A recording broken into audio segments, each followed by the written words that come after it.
Hello children, आज हम लोग CBSE ई-जोन चैनल में करने जा रहे हैं फाइन आर्ट्स क्लास 12 का पेंटिंग शिवा एंड सती। ये शिवा एंड सती ये जो पेंटिंग है, ये वाली जो न्यूली एडेड पेंटिंग है, इस बार का सिलेबस है जो 2020 से 21 वाले जो बच्चे अपीयर होंगे उनके में ये वाली जो पेंटिंग है ये ऐड करी गई है। बाकी जो सिलेबस है वो हम पहले ही आपके साथ शेयर कर चुके हैं, वो हूबहू सेम है पुराने वाले की तरह, और उसको तो हम हर एंगल से जितना भी हो सकता था, क्या क्वेश्चंस आ सकते हैं, कैसे कैसे आ सकते हैं, सब कुछ कवर कर चुके हैं। तो आप उसको देख लीजिएगा, वो आपके लिए सफिशिएंट होएगा एग्जाम के लिए। अब हम लोग ये वाला कर लेते हैं क्योंकि ये न्यूली एडेड है, तो ये वाली भी एक और पेंटिंग आपको समझनी पड़ेगी, तो ये वाली भी हम लोग कर लेते हैं। तो ये जो पेंटिंग है ये आप देख रहे हैं, इसमें ये शिव भगवान जी इधर बैठे हुए हैं, यहाँ पे सती हैं, और ये आप जो पॉइंट्स आपको लिखने होंगे उस हिसाब से हम आपको बता देंगे। ये एक माइथोलॉजिकल बेस्ड एक ये पेंटिंग बनाई हुई है, और इसमें ये है कि जो सती जी होती हैं, आपको जल्दी से बता देते हैं इसका क्या बैकग्राउंड है। तो सती जी शिव जी से अपने मन से शादी करती हैं, लेकिन जो इनके फादर होते हैं दक्ष, उनको बिल्कुल भी शिव जी पसंद नहीं होते हैं, क्योंकि उनके हिसाब से ये बहुत ही पुअर और सिर्फ ये शेर की खाल पहनने वाले ऐसे इंसान होते हैं, और ये उनको भगवान नहीं मानते हैं। तो ऐसे ही उनकी ये दक्ष जी यज्ञ करते हैं, और उस यज्ञ में वो सब लोग जितने भी देवता लोग होते हैं सबको बुलाते हैं। तो सती जी जब बैठी हुई होती हैं अपने घर के बाहर, और वो देखते हैं कि सब लोग अपने अपने वाहनों में जा रहे हैं, तो वो पूछती हैं कि कहाँ पे जा रहे हैं, तब पता चलता है कि वो सब लोग दक्ष जी के जो यज्ञ है उसमें जा रहे हैं। तब ये आके अपने पति से, शिव जी से बोलती हैं कि मुझे भी अपने फादर के जो यज्ञ है उसमें जाना है। शिव जी इनको मनाते हैं और बोलते हैं कि नहीं नहीं, हम लोग अभी इनवाइट नहीं हुए हैं तो हम लोग नहीं जाते हैं। लेकिन सती जी मानती नहीं है, बोलती है कि नहीं नहीं, वो तो मेरे पिताजी का ही है, मुझे बुलाने की क्या ज़रूरत है, मैं तो उनकी बेटी ही हूँ, इसीलिए मैं चली जाती हूँ। तो शिव जी बोलते हैं ठीक है, तुम्हारा मन है तो तुम चली जाओ, लेकिन मैं नहीं आऊँगा। तो ये शिव जी अपनी वाइफ को वहाँ पर भेज देते हैं। तो जब वो वहाँ जाती हैं तो उन्होंने कभी सोचा नहीं होता है कि एक्चुअली में दक्ष जी ने ये यज्ञ अपने इनके हस्बैंड को इंसल्ट करने के लिए करा था। तो वहाँ पे जब जाके देखते हैं तो सबके आसन जमे हुए होते हैं, सबका स्थान होता है, एक शिव जी का स्थान नहीं होता है वहाँ पे बैठने के लिए। तब इनको पूरा मामला समझ में आ जाता है, और वो समझ जाती हैं कि ये दक्ष जी ने इनके जो पति के अपमान करने के लिए ही ये किया था। और फिर ये अपने आप में बहुत अपमानित होती हैं, और ये फील करती हैं कि आज उन्होंने यहाँ पे आके अपने हस्बैंड की भी उन्होंने इंसल्ट कर दी है। तो वो वहीं पे खड़े खड़े अग्निदेव को याद करती हैं, और ये अपने आप को ख़त्म कर देती हैं। तो ये वाली जो फिर जब शिव जी को पता चलता है कि जब कि सती के साथ ऐसा हुआ है, तो वो अपने गण भेजते हैं, गण इनके जो फादर होते हैं उनके ऊपर अटैक कर देते हैं, और फिर वो तो ये जो कहानी है ये है शिवन सती की। तो इसमें ये है, अपने जब जो आते हैं और देखते हैं कि इनकी पत्नी की मृत्यु हो गई है, तब ये उसका दुख मना रहे हैं। तो अब जो पेंटिंग के हिसाब से जो आपको समझ में आएगा कि पहले तो ये है कि देखिए यहाँ पे इनका जो चक्र है ये है, फिर इन्होंने सर में इन्होंने जूड़ा बांधा हुआ है, बाल इनके जो गिर रहे हैं, इनका जो माथा है वो एकदम चमक रहा है जिसमें वाइट कलर का यूसेज करा गया है, इनके गले में माला है, उसके साथ साथ सर्प भी लिपटे हुए हैं। और जो जनरली जो शरीर, अगर आपने मेघदूत या किसी में देखा होगा तो जो शरीर है थोड़ा पतला दुबला बनाते हैं, लेकिन यहाँ पे जो है ये शिव जी को थोड़ा मोटा बनाया हुआ है। और जो है जो पार्वती जी लेटी हुई हैं, साड़ी पहनी हुई हैं लाल रंग की, इनके हाथ में बैंगल है।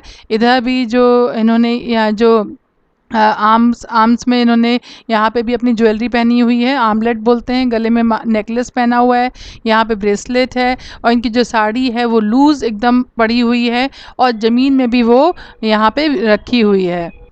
तो ये जो पेंटिंग है ये आप देखेंगे तो बेसिकली ये रेडिश ब्राउन टोन में ये बनाई गई है पूरी पेंटिंग, इसलिए इसको हम लोग मोनोक्रोमेटिक पेंटिंग भी बोल सकते हैं। और अब हम लोग आते हैं इसके डिटेलिंग में। तो अगर डिटेलिंग में देखेंगे तो नाम क्या है, ये हम हमेशा जो पिछले साल के बच्चों को भी हमेशा हमने सिखाया है कि जिस तरीके से हम आपको लिख के दिखा रहे हैं, जब भी अगर आपको कोई भी पेंटिंग आए तो हूबहू आप सेम पैटर्न में ही लिखेंगे। आप बिल्कुल नहीं सोचिए कि हम पॉइंट्स में लिखें कि नहीं लिखें, आपको पॉइंट्स में ही लिखना है।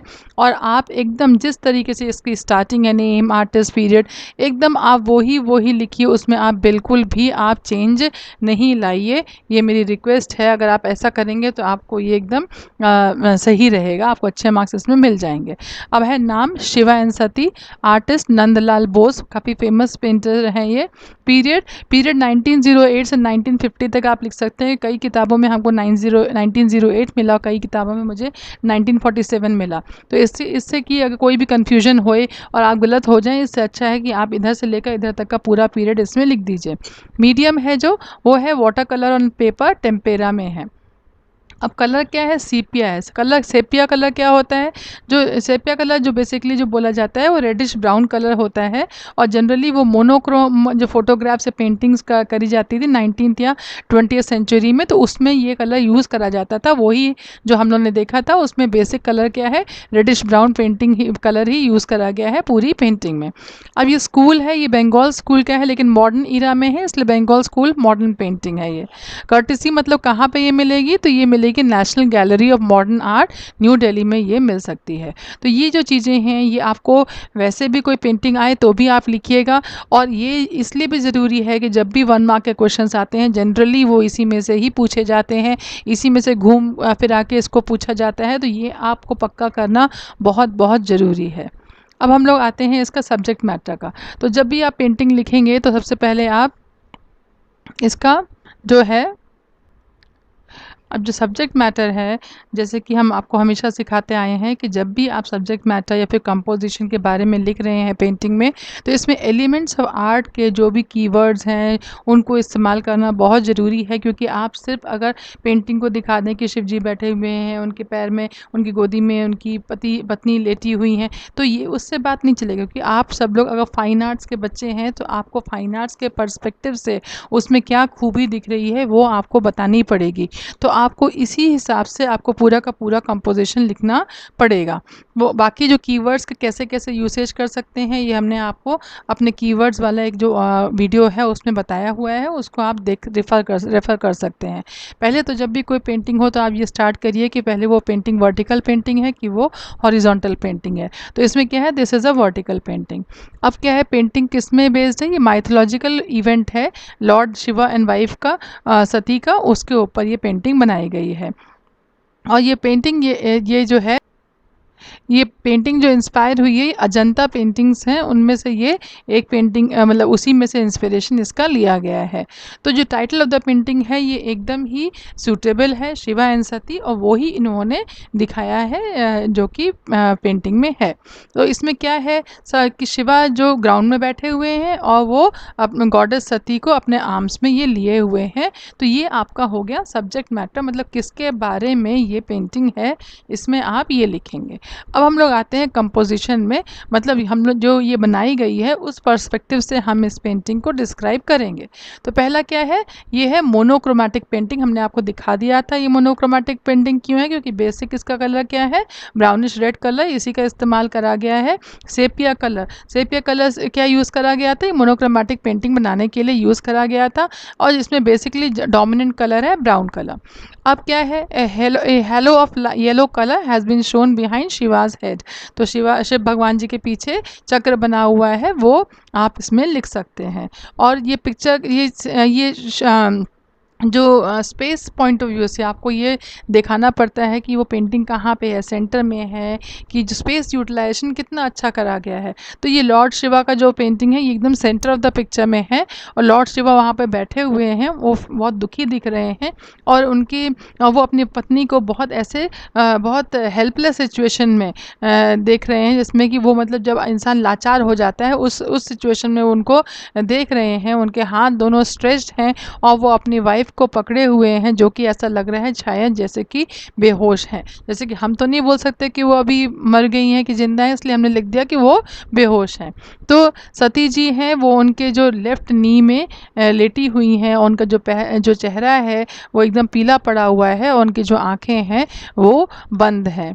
और वो नेकलेस पहनी है, ईयरिंग पहनी है, आर्मलेट्स भी पहनी हैं, ब्रेसलेट्स भी पहनी हुई हैं। और उनकी जो साड़ी है वो लूजली उनको कवर कर रही है और वो ज़मीन पर भी थोड़ी पड़ी हुई है।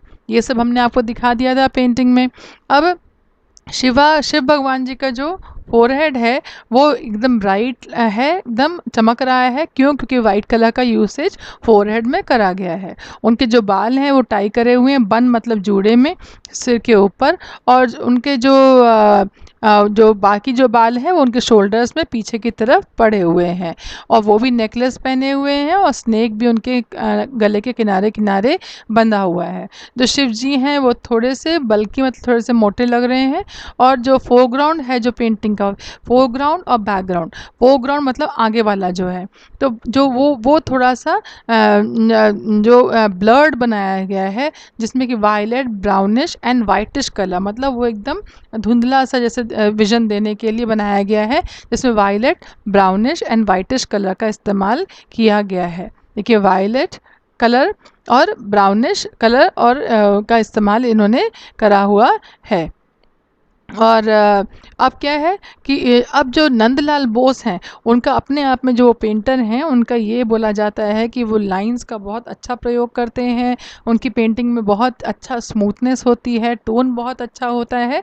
इसीलिए अब आर्टिस्टिक पर्सपेक्टिव से हमने आपको सिखाया था कि आपको हमेशा अपना फाइन आर्ट्स का पेपर लिखना पड़ेगा, तो आपने यहाँ पे लिख दिया कि ब्यूटीफुल यूसेज ऑफ लाइंस यहाँ पे करी गई हैं। और जो स्मूथनेस है पेंटिंग में और टोन जो पेंटिंग का है वो बहुत ही प्रशंसनीय है। और जो इंटेंसिटी ऑफ कलर है, ये सब वर्ड्स क्या हैं? स्मूथनेस, टोन, लाइन, इंटेंसिटी, ये सब एलिमेंट्स ऑफ आर्ट में होते हैं। इन सबको अगर आप लिखेंगे तो आपके पेपर में, आपके आंसर में वैसे ही काफ़ी वजन आ जाएगा। तो ये इंटेंसिटी ऑफ कलर क्या है? ये हम सब देख के बोल सकते हैं डल है। तो इसमें कोई भी चीज़ ऐसी नहीं है जो हम लोग को नहीं पता हो, बस उसको लिखना होता है। जब लिखते हैं तो टीचर सोचता है कि आपको बहुत अच्छे से आपने ये फाइन आर्ट्स की पढ़ाई करी थी। और tonal gradation of colour has been done beautifully. Tonal gradation मतलब एक जगह पे आपको दूसरा कलर, फिर धीरे धीरे करके वो हट गया, फिर दूसरा कलर आ गया। तो टोनल ग्रेडेशन ऑफ कलर्स यहाँ पे करा गया है बहुत ही अच्छे तरीके से। अब थर्ड, पहले हमने लिखा डिस्क्रिप्शन, फिर हमने बोला कंपोजिशन, अब हम बताएंगे कलर स्कीम के बारे में। तो कलर स्कीम में क्या है, बेसिकली कौन कौन से कलर यूज़ करें? Yellow, brown, violet and red के अलग अलग शेड्स और टोन्स यहाँ पे यूज़ करे गए हैं। फोरग्राउंड को तो हम लोगों ने देख लिया था क्या करा था। बैकग्राउंड में क्या है? Light and dark combination of brown and yellow colour करा गया है स्काई दिखाने के लिए, जो कि अर्थ सरफेस से मर्ज कर रहा है। देखें जरा, तो बैकग्राउंड में क्या है? Brown and yellow colour use करा गया है, जो कि अर्थ के सरफेस से मर्ज कर रहा है। तो अब अर्थ को कैसे जो है ब्राउन एंड येलो कलर जो है दिखाई दे रहे हैं स्काई में। तो ब्राउन एंड येलो कलर दिखाई दे रहे हैं स्काई में। कई बार ऐसा होता है कि आपको लगेगा नहीं ब्राउन एंड येलो कलर तो नहीं दिख रहा है, तो वो इसलिए ऐसा होता है क्योंकि जो हम लोग देखते हैं वो एक्चुअली वो फोटोग्राफ होता है। फोटोग्राफ में उतनी क्लैरिटी से रियल पिक्चर का हम लोग फ़ोटो नहीं खींच पाते हैं, और इसीलिए वो आपको कई बार लगता होगा नहीं ये तो नहीं है, लेकिन आप जो लिखा हुआ है उसी को लिखिएगा, क्योंकि एक्चुअली जो पेंटिंग होएगी उसमें ऐसा ही होएगा। तो अब ये है, और yellow colours have been used to show sky, जो कि अर्थ से मर्ज कर रहा है। और अर्थ सरफेस में जो कि हमने पढ़ा था कि फोरग्राउंड में क्या है, violet, brown and white colour का इस्तेमाल इसमें करा गया है। तो अब इस तरह से ये जो है ये आपकी पूरी कंपोजिशन, ये शिवा एंड सती का पूरा ये डिटेलिंग हो गई। अब हम लोग आते हैं कि अगर 1 मार्क क्वेश्चंस आ सकते हैं तो इसमें क्या क्या आ सकते हैं। तो इसमें क्या है कि यही जो हमने आपको बोला था कि पहला वाला जो इसमें फर्स्ट वाला जो डिटेल्स थे वो आपको अच्छे से याद करने हैं। तो name of the painting bye Nandlal Bose, तो नंदलाल बोस के द्वारा लिखी गई पेंटिंग का नाम क्या है? शिवा एंड सती है। अच्छा, अब who is the artist of Shiva and Sati? तो इसमें क्या है, नंदलाल बोस। इस तरीके से पूछा जा सकता है। कौन सी पीरियड में लिखा गया है, तो ये इस 1908 से 1950 में लिखा हुआ है। किस मीडियम में है, water colour on paper, tempera में है। आप जहाँ जहाँ टेम्पेरा लिखा हुआ है उसको ज़रूर याद करिएगा, क्योंकि ये कहीं ना कहीं पूछा जा सकता है ये भी। And what do the colour, जो कलर शिवा एंड सती में यूज़ करा गया उसको क्या बोलते हैं, तो सेपिया कलर बोलते हैं। And what does Shiva school to which school does Shiva and Sati belong to, तो ये कौन से स्कूल में बिलोंग करता है, तो बंगाल स्कूल मॉडर्न पेंटिंग है ये। आपको ये पेंटिंग कहाँ पे मिलेगी, national gallery of modern art new Delhi में मिलेगी। Painting in which shades of one colour are only used are called, तो painting in which shades of one colours are used are only used are called, तो ये क्या कहलाता है, ये कहलाते हैं मोनोक्रोमैटिक पेंटिंग। तो इस तरीके से इसमें जो भी टेंटेटिव 1 मार्क क्वेश्चंस आ सकते हैं तो वो हमने आपको कवर करके इसमें बता दिए हैं। तो अब जैसे कि हम आपको हमेशा बताते हैं कि हम हर दिन हम लोग कोशिश कर रहे हैं कि जो CBSE ई जोन को जितना आप लोग के पास तक पहुंचाया जाए वो हम पहुंचाने की कोशिश कर रहे हैं। अलग अलग सब्जेक्ट्स डाल रहे हैं, और जहाँ तक है फाइन आर्ट्स का पूरा सिलेबस कंप्लीट है, इसमें सोशोलॉजी का भी पूरा कंप्लीट है। अब पॉलिटिकल साइंस और हिस्ट्री और फिजिकल एजुकेशन का हम वर्कआउट कर रहे हैं, और क्लास 10th के भी हिंदी, इंग्लिश और मैथ्स की स्टार्टिंग हो गई है। बहुत जल्दी हम लोग साइंस भी लेके उसमें आएंगे। तो अगर आपको ये अच्छा लगे तो आप ज़रूर इसको सब्सक्राइब करिए, अपने दोस्तों को रिकमेंड करिए, लाइक करिए, कमेंट करिए, और जितने लोग हो सकते हैं आपको जानकार में जो कि इससे फ़ायदा उठा सकते हैं आप उनको ज़्यादा से ज़्यादा उन लोगों को बताने की कोशिश करिए, क्योंकि जितने लोग जानेंगे चैनल के बारे में उतना ही हमको भी उसको एक्सपैंड करने का उतना ही ज़्यादा इच्छा होएगी कि हम ज़्यादा से ज़्यादा इन्फॉर्मेशन आप लोगों को दें, क्योंकि उसमें हमको भी लगेगा जैसे रिवॉर्डिंग, जैसे आप अच्छा लिखते हैं और आपको मार्क्स अच्छे आते हैं तो आपको उसका रिवॉर्ड मिलता है। वैसे ही अगर हमारा चैनल हम जब मेहनत कर रहे हैं और हमको लगे कि हाँ इसके ये बच्चों तक पहुँच रहा है तो हमको भी वो रिवॉर्डिंग लगेगा। Thank you so much, best of luck.